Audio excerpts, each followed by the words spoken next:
So, parang luto na siya, guys. Oh. Oh. Sarap nito. Wasak mananap. Guys, for today's video, may muta ako. Wala. Wala. Magluto tayo ng prito na siya na ano, guys, na tingnan nyo. Saglit lang. Prito na siya na tulingan. So, gagataan natin, lagyan natin. Ito yung gataan natin. Ito yung mga aromatics, mga lamas. Ginger, garlic, at saka ano lang, onion, bites na yan. Tsaka ito yung gulay natin, guys. Talong, ampalaya, okra, at kalabasa. So, lulutuin natin siya, guys, para may ulam tayo.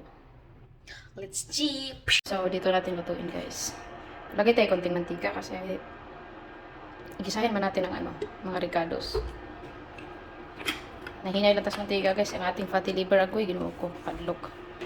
Guys, init na yan, guys. Ilagay natin ang garlic. Kunti lang talaga yung oil na ilagay natin kasi prito na yung isda. May oil na yun.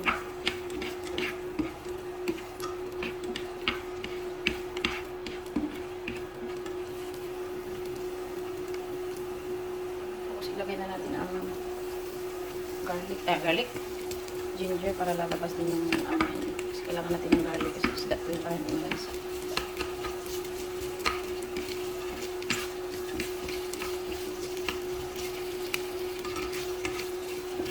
Labasin lang natin ang amoy nila.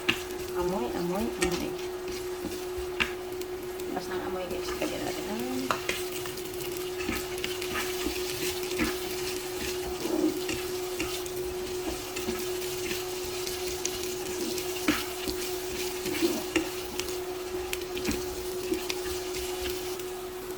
okay, goods na guys. Brown na siya konti. Huwag na natin sunugin pa. Katapos na, guys, ilagay na natin itong isda, guys. Yung isda, guys. Mga ulo dito. Ulo sa gilid. Kinain na palang ibang katawan nito, guys. Kasi sasaingin sana namin kaso wala kami yung pangpaas. Anong tawag doon? Yan siya, isda. Tapan mo natin saglit para ma-absorb niya ang amoy ng mga ricados. Guys, yung iba, guys, inaano nila, no? Piniprito nila yung gulay, pero ako ganito na. Nagprito-prito. Balik ka rin saglit. Yan. Sige na yan. Ilagay natin ang mga gulay. Bilis na ito, eh. Ako ilagay lahat ang gulay na. Para sabay sila maluto ba? Isang bukasan lang. Ano? Ito yung okra. Sabay na natin lahat. Talong.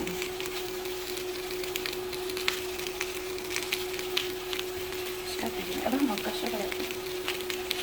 Pati ang palaya.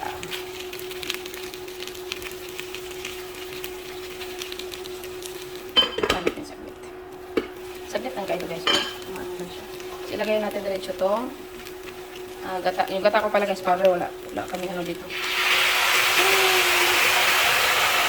Ito lang sabaw natin. Pero ginataan siya, eh. Okay.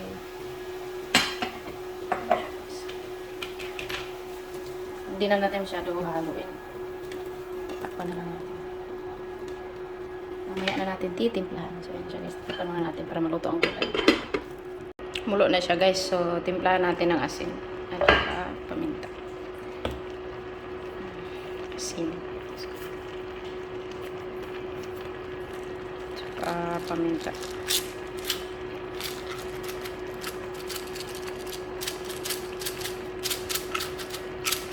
Guys, kami pala, guys, hindi kami gumagamit ng ano, bitchin, tsaka magic sarap.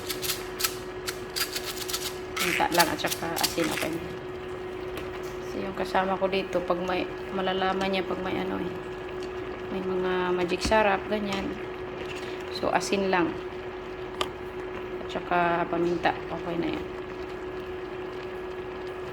Luluin natin. Paano ba siya mahalo? Harap naman.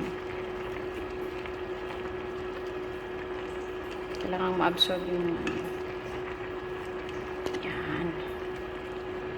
So yun guys, nahalo na natin guys. So tatakpan ulit natin. Baka magtaka kayo, may ampalaya yan. Paborito kasi namin ng ampalaya guys. Ang bilis na magpababa ng blood sugar. Kasi nagko-control ako sa sugar. Bilis niya bumaba yung naging na kami nag-aampalaya. Grabe. Kasi tumataas yung sugar ko eh. Guys, kalimutan ko hapit guys. Lagyan pala natin ng siling laboyo. Decoration lang ba? Diba? Kahit sabay natin, sabay silang maluluto lahat. Kunti pa. So, parang luto na siya guys. Oh. Sarap na to. Hindi natin masyado okay. Final taste. Dapat tikman yung niluto nyo.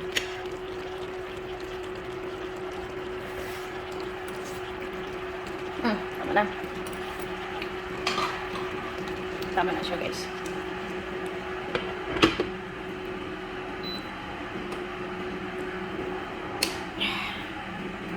Kailangan natin siya ilagay dito kasi pag dito lang siya sa induction, patuloy ang kanyang pagluluto kasi mainit pa. Bigat. Yan siya. So, natin konti. So, ready na yan mamaya. Dinner.